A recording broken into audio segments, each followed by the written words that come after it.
টুকরা পেয়েছি, আমরা আজীবন খেলে বসে খেয়ে যেতে পারবো, কিচ্ছু লাগবে না আমাদের।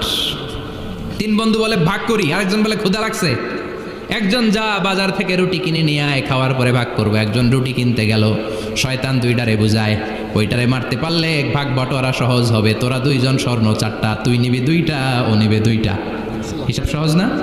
দুই বন্ধু প্ল্যান করছে, ওইটারে মাইরা তুই দুইটা আমি দুইটা। যেটা রুটি আনতে গেছে প্ল্যান করেছে রুটির মধ্যে বিষ মিশায় নেই, কি মিশাবো? বিষ। তাহলে বিষ খাওয়া রুটি খেয়ে ওই দুইটা সে সব পাবে, আমি পাবো, ভাগাভাগির কিছু নাই, সব যাবে আমার কাছে, চারটা স্বর্ণের টুকরার মালিক আমি। রুটির মধ্যে বিষ মেখে নিয়ে এসেছে, ওই দুই বন্ধু প্ল্যান অনুযায়ী ওইটারে ধরে মেরে ফেলছে।